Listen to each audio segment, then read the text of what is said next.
Olá, meninos, tudo bem? Hoje a gente vai fazer as atividades 34, 35 e 36 de Ciências da Natureza, lá na página 170. Adaptações das plantas.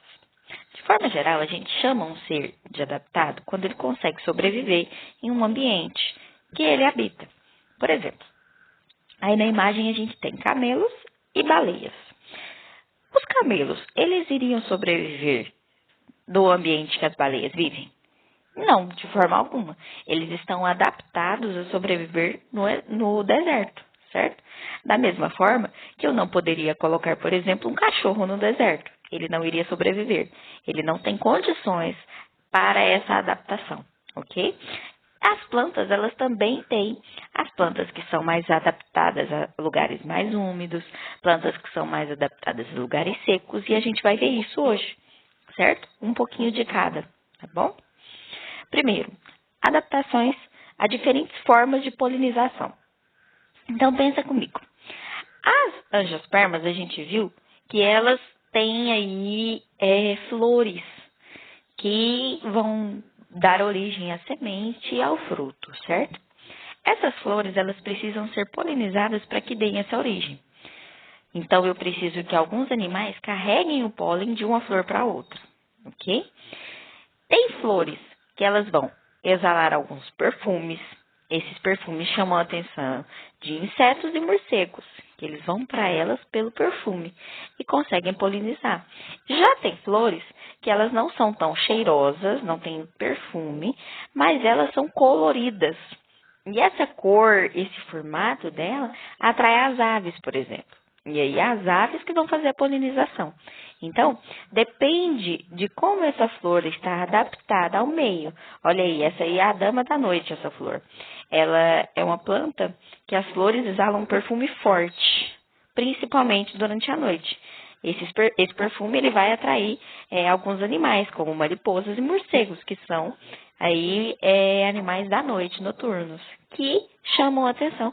São chamados a sua atenção pelo perfume que exala essa flor, certo? Então, eu tenho, de acordo com a polinização, essas adaptações.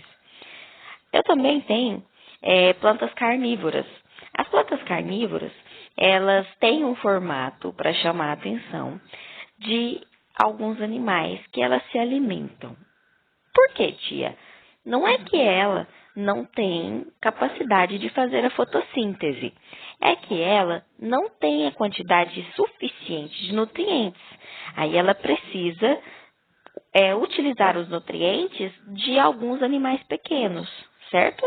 Então elas vão atrair suas presas por meio de odor forte, então tem o cheiro mais forte, cores vibrantes, formatos que chamam a atenção do animal. Certo? Então, elas são adaptadas ao meio. Como elas não têm condição de ter os minerais que ela precisa, elas completam isso através desse animal que ela ingere, tá? Geralmente, elas são encontradas em solos mais pobres de minerais, certo? Então, como é um solo pobre, ela precisa de nutrientes de outra forma. Aí é onde ela aprisiona suas presas e digerem elas. Tá? Então, elas são adaptadas para pegar as presas. Por exemplo, essa que a gente vê na imagem é meio que uma boca com dentes. A presinha é chamada a atenção pela cor vibrante dela e entra, o inseto entra. E ela se fecha, assim o inseto não consegue sair, sofrendo a digestão. Aqui, olha, a gente tem aqui duas plantas carnívoras também. Essa em forma de jarra, o animalzinho entra nela. Quando ele entra, tem uma substância pegajosa no fundo, que aí não vai deixar a presa sair. Essa segunda também, que parece espetada, elas apresentam essas estruturas que parecem pelos, né? Mais grossos. E esses pelos, ele também tem um tipo de cola que gruda a presa, tá? Então, elas se adaptam para conseguir pegar a presa. Temos a planta de clima seco. Então, existem plantas que vão sobreviver aonde tem menos água, tá? O que ela vai ter de característica? Ela vai ter folhas menores, mais grossas, que aí vão impedir que elas transpirem e percam água. Vai ter folhas modificadas, que não parecem folhas, são espinhos, que também vai reduzir essa transpiração. Raízes maiores, capazes de absorver e reservar grande quantidade de água do solo.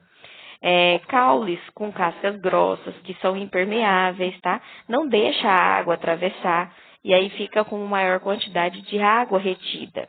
Então, tem essas características uma planta de clima seco.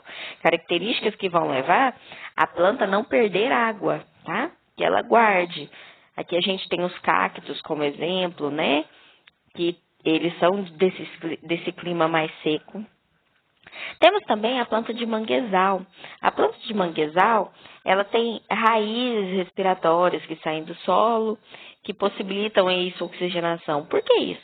Porque o manguezal, ele é um ambiente mais lamacento, em que não se tem muita oxigenação, não se tem água, né? Ele tem água, mas é em forma de brejo, vamos dizer assim.